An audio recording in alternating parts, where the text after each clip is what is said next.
अगर आप लोगों ने मेरी ये वाली वीडियो देखी है तो आपको अच्छे से पता होगा कि सेल्फ कॉन्सेप्ट ने मेरी लाइफ को कितने ड्रास्टिकली चेंज किया है। इसी वीडियो के कमेंट सेक्शन में बहुत सारे कमेंट्स हैं कि आपने किया क्या था, आपने क्या क्या चीज़ें करी जिससे कि आपका सेल्फ कॉन्सेप्ट इतना ज़्यादा इम्प्रूव हुआ। तो आज मैं आपको यही बताऊंगी कि मैंने क्या क्या चीज़ें करी है अपने सेल्फ कॉन्सेप्ट को ड्रास्टिकली इम्प्रूव करने के लिए। और अगर आप इन चीज़ों को फॉलो करते हो एज इट इज़ तो आपको डेफ़िनेटली रिज़ल्ट्स मिलेंगे, बहुत जल्दी मिलेंगे। ऐसा नहीं है कि आपको 6 महीने लगाने पड़ेंगे, उसके बाद आपको रिज़ल्ट्स मिलेंगे, ठीक है। मैंने काफ़ी ब्रेक्स लिए थे, काफ़ी इनकंसिस्टेंसी रखी थी, इसकी वजह से मुझे 6 मंथ्स लगे।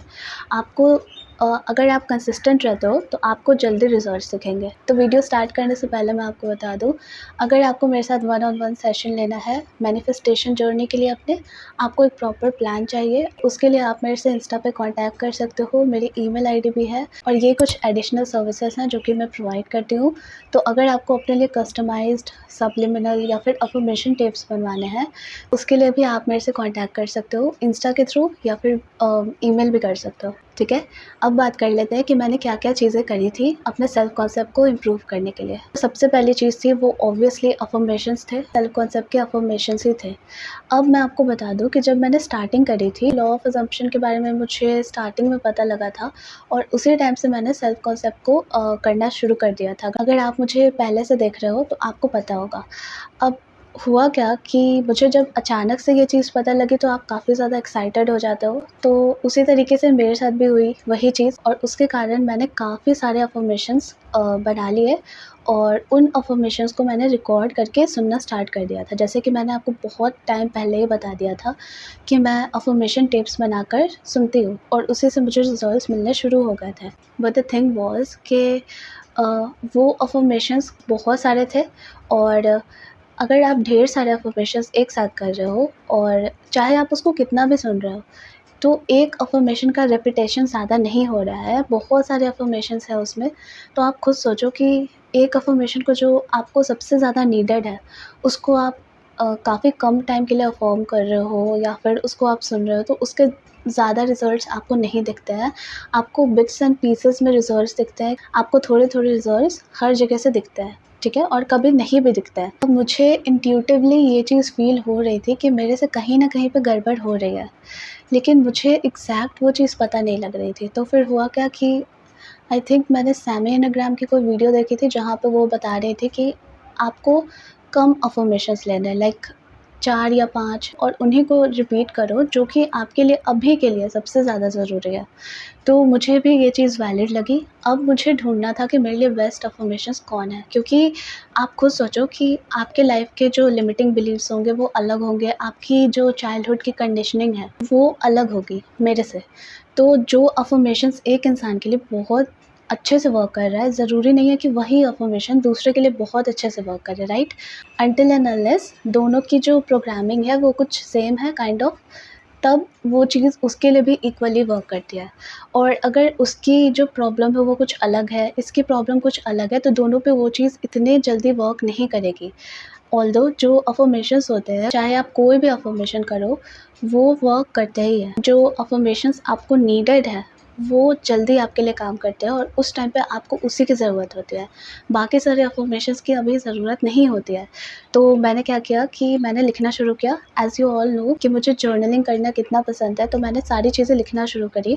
तो जब मैंने लिखना शुरू किया, मेरे क्या बिलीव्स हैं, मेरे हर चीज़ को लेकर, चाहे वो मेन हो, वुमेन हो, मनी हो, लाइफ़स्टाइल हो, गॉड हो, हर चीज़ को लेकर मैंने लिखना शुरू किया। और ये एक्सरसाइज़ आप लोगों को मैंने काफ़ी बार दी है, तो आप लोगों को पता होगा। तो वहीं से मैंने लिखना शुरू करा। अब जब मैंने लिखना शुरू किया तो मुझे काफ़ी सारे अपने लिमिटिंग बिलीव्स मिले। जब मैंने लिखना शुरू किया तब मुझे पता लगा कि मेरे दिमाग में कितना गार्बेज है हर एक एरिया को लेकर। हर एक एरिया को लेकर मेरे दिमाग में बहुत सारे लिमिटिंग बिलीव्स थे। अब क्योंकि मुझे उसमें से सिलेक्ट करना था 5 या 10 अफ़र्मेशंस को, तो मुझे बहुत ज़्यादा डिफ़िकल्टी हो रही थी कि इतने सारे में से मैं 5 या 10 कौन से चूज़ करूँ। तो इसी में मेरे काफ़ी महीने निकल गए। कभी मैं कोई अफ़र्मेशन कर रही हूँ, कभी मैं कोई कर रही हूँ, तो उसके मुझे उतने जल्दी रिज़ल्ट्स नहीं दिखे। अब मैंने वापस से मिरर वर्क भी करना शुरू कर दिया था। तो लुईस ये बताती हैं कि जब भी आप मिरर वर्क करते हो तो आपको अपने साथ पेन और पेपर लेकर बैठना चाहिए, ताकि जो भी आपको मैसेजेस आ रहे हैं उनको आप लिख सको, और उसके थ्रू आपको ये पता लगता है कि आपके जो मेन कोर बिलीव्स हैं वो क्या है। तो मैंने भी वही किया। जब मैं मिरर वर्क कर रही हूँ तो मेरे दिमाग में एक कांस्टेंट फ़ियर रहता था और अनसर्टेनिटी रहती थी कि व्हाट इफ़, अगर ऐसा हो गया तो, व्हाट इफ़ अगर ये हो गया तो मैंने उसको लिखना स्टार्ट कर दिया कि मेरे दिमाग में अभी ये फ़ियर आया, ठीक है? मैंने उनको लिखना शुरू कर दिया कि जब भी मैं मिरर वर्क करती हूँ और अपने आप को कुछ अफ़र्मेशंस बोलती हूँ, तो मेरे दिमाग में ये चीज़ें चलती हैं कि ये मेरे फ़ियर्स हैं, अगर फ्यूचर में ये हो गया तो क्या होगा? उसके बाद मैंने वापस से जर्नलिंग करनी शुरू की और ये फाइंड आउट करना था मुझे कि जो मेरे कोर लिमिटिंग बिलीव्स हैं, जो मेजर प्रॉब्लम है, जो कि सारे प्रॉब्लम्स को कॉज़ कर रहे हैं, वो क्या है? तो लिखते-लिखते मुझे एक चीज़ रियलाइज़ हुई कि मेरा सबसे बड़ा डर है, वो है फ्यूचर को लेकर, अनसर्टेनिटी को लेकर कि व्हाट इफ़ ये हो गया, वो हो गया, अभी तो सब कुछ सही चल रहा है, बाद में कहीं ऐसे ना हो जाए। और यहीं से मुझे पता लग गया कि मेरी मेन प्रॉब्लम है ये वाली, और मुझे इसी पे ज़्यादा अभी फ़ोकस करना है, रादर दैन कि मैं इतने सारे अफ़र्मेशंस को कर लूँ और उससे कोई फ़ायदा ना हो। तो मैंने कुछ अफ़र्मेशंस बनाए और वो अफ़र्मेशंस ये थे, और ये मेरे लिमिटिंग बिलीव्स के अकॉर्डिंग हैं। तो अगर आपके भी लिमिटिंग बिलीव्स कुछ मेरे तरह हैं, आप भी बहुत ज़्यादा एंग्ज़ायटी को फ़ील करते हो फ्यूचर को लेकर, मोस्टली आप पास्ट के बारे में कम सोचते हो, लेकिन आप फ्यूचर के बारे में बहुत सोचते हो और उसकी वजह से आपको एंग्ज़ायटी होती है, आपको बहुत ज़्यादा स्ट्रेस होता है, तो हो सकता है कि आपके भी जो लिमिटिंग बिलीव्स हैं वो मेरे से मैचिंग हो। तो आप इनको यूज़ कर सकते हो एज़ इट इज़। और तो इनको मैंने स्टार्ट किया यूज़ करना, और डेली मेरा काम था कि 10 मिनट्स मॉर्निंग में रिपीट करा, 10 मिनट्स आफ्टरनून में और 10 मिनट्स नाइट टाइम में।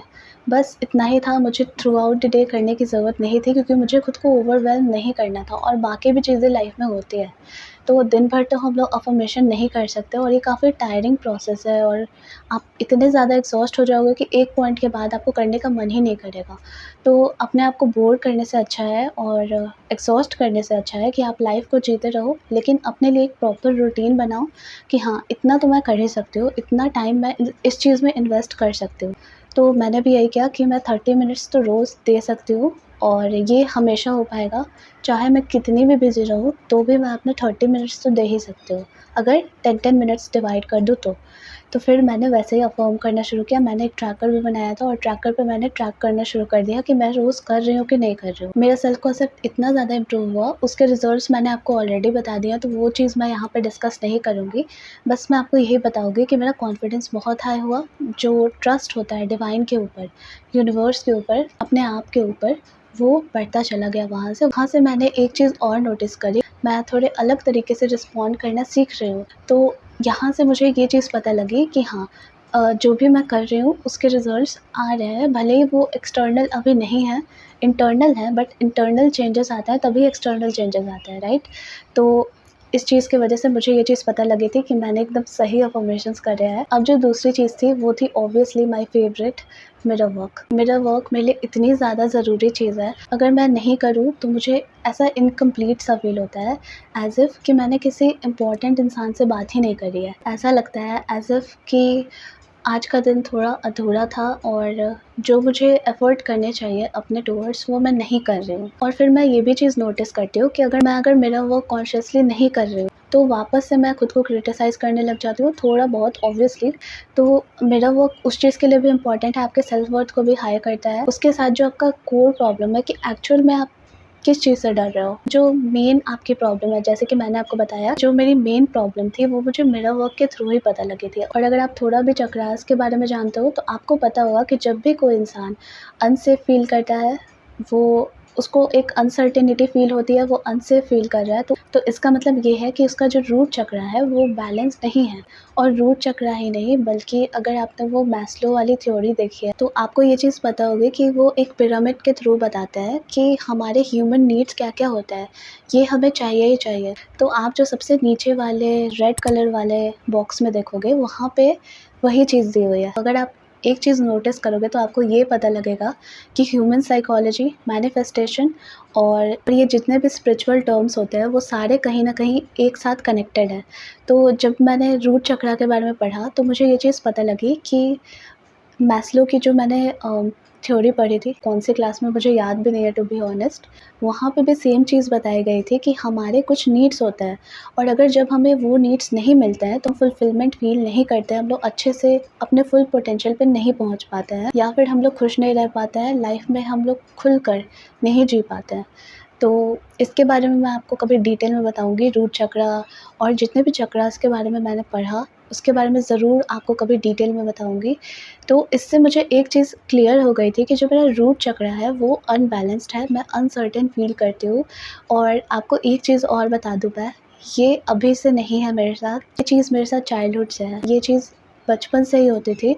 जब मैंने स्कूल भी जाना स्टार्ट नहीं किया था तब से ही मेरी ये आदत थी बहुत ज़्यादा डरने की और अपने आप दिमाग में चीज़ें बनाने की कि अगर ये हो गया तो क्या होगा।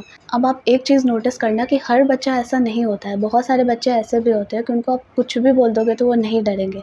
लेकिन कुछ बच्चे ऐसे होते हैं जो कि छोटे-छोटे बातों पे डर जाते हैं। तो ऐसा क्यों होता है? क्योंकि कुछ पीछे की भी चीज़ें होती हैं। अब मुझे कहीं न कहीं इन चीज़ों पे भी यकीन होने लगा है कि कुछ पीछे की भी चीज़ें हम लोग लेकर अपने साथ आते हैं। हमारी ये रिस्पॉन्सिबिलिटी होती है कि हम लोग इन सारी चीज़ों पे काम करें और अपने लेसन्स जो हम लोग यहाँ पे सीखने के लिए आए हैं, उनको सीखें। तो इससे मुझे ये चीज़ पता लग गई थी कि मेरा रूट चक्रा जो है वो अनबैलेंस्ड है। तो दूसरी चीज़ थी मेरा वर्क। मेरा वर्क में कभी भी ऐसा कोई टाइमिंग फ़िक्स नहीं था कि मैं इसी टाइमिंग पे करूँगी मेरा वर्क, ऐसा नहीं है। लेकिन सुबह उठने के ठीक बाद मैं जाती हूँ, अभी भी अपने चेहरे को सबसे पहले देखती हूँ और अपने आप से कुछ अफ़र्मेशन करती हूँ। ऑब्वियसली सेल्फ लव वाले और जो मैंने आपको बताए थे रूट चक्र वाले, that you are safe, you are protected, you are divinely protected. ये सारे अफ़र्मेशंस मैं अपने आप को अभी भी बोलती हूँ क्योंकि कुछ चीज़ें बहुत पुरानी होती हैं और उनको तोड़ना इतना आसान नहीं होता है। वो चीज़ें वापस आ जाती हैं अगर आप उन चीज़ों को करना छोड़ दो जो चीज़ें आपको हेल्प कर रही थी। तो अगर मैं बीच में कभी भी बहुत लंबा गैप ले लेती हूँ तो मुझे वापस से वो पुरानी चीज़ें वापस आती हुई दिखती हैं। तो इसीलिए अगर आप कोई भी प्रैक्टिस कर रहे हो तो उसको लंबे समय तक करो, अपने लाइफ़स्टाइल में ऐसे उसको इंक्लूड करो एज़ इफ़ कि इस चीज़ को आपको ज़िंदगी भर करना है। मान लो आप कि इस चीज़ को आपको ज़िंदगी भर करना है, तो कैसे आप लेकर चलोगे? कैसे उसको अपनी लाइफ़ में लेकर आओगे? तो मिरर वर्क को आप किस तरीके से लाओगे? मैंने आपको एक मिरर भी दिखाया था कि मैंने स्पेशली मिरर वर्क के लिए ही उस मिरर को खरीदा था। तो आप इस चीज़ को किस तरीके से फ़न बना सकते हो कि आप कभी बोर्ड भी ना हो और आपके लाइफ़ में ये ईज़िली आ भी जाए और आपको फिर एक टाइम के बाद ये इतनी ऑटोमैटिक हो जाए, जैसे कि हम लोग खाना खाते हैं, ब्रश करते हैं, कैसे ये सारी चीज़ें ऑटोमैटिक हैं। उसी तरीके से मिरर वर्क भी ऑटोमैटिक होनी चाहिए। आपको मिरर वर्क में अगर आपको वीडियो देखनी है, ऑलरेडी मैंने वीडियो बनाई हुई है। एक वीडियो और बनाऊँगी डिटेल में, डोंट वरी। उसमें मैं आपको सारी चीज़ें एक्सप्लेन करूँगी कि मैंने क्या-क्या चीज़ें सीखी हैं। अब जो तीसरी चीज़ मैंने करी थी, ये बहुत इम्पोर्टेंट है। अगर आप इस चीज़ को स्किप करते हो तो फिर आपको प्रॉब्लम्स फेस करने पड़ेंगे। आपका सेल्फ कॉन्सेप्ट इतने जल्दी इम्प्रूव नहीं होगा। वो ये है कि जो भी आप अफ़र्मेशन अपने लिए कर रहे हो, उसके अकॉर्डिंग आपके एक्शंस भी होने चाहिए। आप ऐसे नहीं कर सकते हो कि आप बोल रहे हो दैट आई एम कॉन्फिडेंट और आप अपने कंफर्ट ज़ोन से बाहर ही नहीं निकल रहे हो। आप अपने आप को शो ही नहीं कर रहे हो कि अब आप कॉन्फिडेंट हो गए हो। आपको एक्ट पहले करना पड़ेगा, रिज़ल्ट्स आपको बाद में दिखेंगे। ये चीज़ अपने दिमाग में फ़िट कर लो, एकदम फ़िट कर लो कि आपको पहले एक्ट करना होगा, रिज़ल्ट्स आपको बाद में मिलेंगे। चाहे आप कोई भी कर रहे हो, आप इर्रेसिस्टिबल खुद को बोल रहे हो, आप खुद को बोल रहे हो कि आप बहुत ज़्यादा लकी हो, आप ये बोल रहे हो कि आप लाइफ़ को बहुत ज़्यादा ट्रस्ट करते हो, तो आपको उस तरीके से अपने एक्शंस को भी मिलाकर चलना होगा।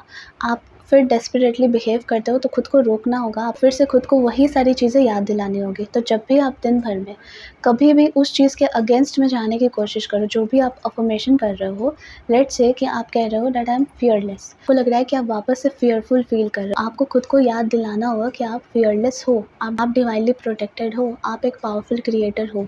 इस तरीके से आपको थ्रू आउट द डे खुद को स्टार्टिंग में तो याद आपको दिलाना ही होगा। स्टार्टिंग में आपको खुद को इस तरीके से याद दिलाना होगा, अपने एक्शंस को आपको मैच करना होगा। अगर आप बोल रहे हो कि आप खुद की बहुत ज़्यादा वैल्यू करते हो, खुद को प्रायोरिटाइज़ करते हो, तो आपको खुद को प्रायोरिटी रियल लाइफ में देनी होगी। एक्शंस के थ्रू आपको शो करना होगा कि आप अपने आप को सबसे ऊपर देखते हो, आपके बाद ही कोई आता है। इस तरीके से आपको जो भी चीज़ें आप बोल रहे हो, उसके साथ अपने एक्शंस को भी मैच करके चलना है। ये बहुत इंपॉर्टेंट चीज़ है, अगर आप यही मिस आउट कर देते हो तो फिर प्रॉब्लम हो जाएगी।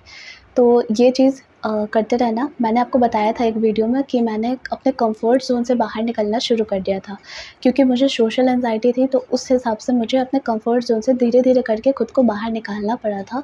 जैसे कि मैं कहीं भी बाहर जा रही हूँ, तो मैंने थोड़ा सोशलाइज़ करना शुरू कर दिया। कहीं मैं बाहर नहीं निकलना चाह रही हूँ, तो मैं खुद को थोड़ा पुश करती हूँ कि हाँ, जाओ, कुछ अच्छा एक्सपीरियंस होगा। इस तरीके से मैं खुद को कंफर्ट ज़ोन से मैंने निकालना शुरू कर दिया था। अगर आपने वो वीडियो देखी है, तो आपको पता होगा कि मुझे सोशल एंग्ज़ायटी थी और वो पूरे तरीके से ख़त्म हो चुकी है। वो ऐसे ही नहीं हुई है, मैंने खुद को बार-बार अपने कंफर्ट ज़ोन से बाहर निकाला है। वीडियो बनाना भी खुद के कंफर्ट ज़ोन से निकलना ही था मेरे लिए। तो जो भी चीज़ आपको डराती है, उसको आपको फ़ेस करना होगा। उसके बाद आपके जो एक्शंस होंगे, वो भी मैच हो जाएँगे। इसके बाद जो आखिरी चीज़ है, वो है nervous system regulation. Nervous system regulation का मतलब है कि अपने आप को ग्राउंडेड करना, अपने आप को थोड़ा पीसफुल रखना। इसके लिए काफ़ी सारी चीज़ें होती हैं, मैं यहाँ पे स्क्रीन पे लगा दूँगी। जब आप इन सारी चीज़ों को करते हो, तो आप नोटिस करते हो कि आपका नर्वस सिस्टम काफ़ी पीसफुल है, आप पीसफुल फ़ील कर रहे हो। आपकी जो हार्ट बीट तेज़ हो जाती थी पहले, कोई भी सिचुएशन को देखकर आप पैनिक करते थे, वो सब आप नहीं करोगे। आपका फ़ेथ बढ़ेगा यूनिवर्स पे। जिनको भी मानते हो, उनके ऊपर आपका फ़ेथ बढ़ता चला जाएगा और फिर आप नोटिस करोगे कि आपके अंदर कंपैशन बढ़ गया है, काइंडनेस बढ़ गई है, आप फॉरगिविंग हो गए हो, एंगर इश्यूज़ कम हो गए हैं आपके। उसके साथ-साथ आप पहले से ज़्यादा लविंग हो गए हो, आपका कॉन्फिडेंस इंक्रीज़ हो रहा है। ये सारे जो अच्छे-अच्छे क्वालिटीज़ हैं, ये सारे आपके अंदर आएँगे। तो नर्वस सिस्टम रेगुलेशन के बारे में आप थोड़ा सर्च कर सकते हो, आपको अच्छे से पता लग जाएगा। बाकी चीज़ें मैंने यहाँ पे लगा ही दी थी, आप इनमें से कोई भी एक्टिविटी रोज़ किया करो अपने नर्वस सिस्टम को रेगुलेट करने के लिए। अगर आप स्पेशली बहुत ज़्यादा एंग्ज़ायटी फ़ेस करते हो अपने लाइफ़ में, तो उसके लिए आपको ग्राउंडिंग की ज़रूरत है, जैसे मुझे थी, अभी भी रहती है। अभी भी मैं काफ़ी सारे ग्राउंडिंग एक्टिविटीज़ करती हूँ। अभी मैंने कुछ चीज़ें और इंक्लूड करी है, मैं आपको ज़रूर इसके बारे में बताऊँगी कि मैं क्या-क्या चीज़ें कर रही हूँ, अपने आप के सारे चक्रास को बैलेंस करने के लिए, हमेशा बैलेंस में रखने के लिए। और अच्छे से एक बार डिटेल में बात करेंगे कि मैंने क्या-क्या सीखा है और किस तरीके से आप अपने लाइफ़ में सारे चक्रास को बैलेंस कर सकते हो, क्योंकि ये चीज़ भी सच है। बाकी अभी जो इस वीडियो में मैंने चीज़ें आपको बताई हैं, इसी को आप फ़ॉलो करना शुरू कर दो और सेल्फ कॉन्सेप्ट सीरीज़ ज़रूर फ़ॉलो करना, आपको बाकी की चीज़ें पता लग जाएँगी। मिलते हैं नेक्स्ट वीडियो में। Thank you so much for watching.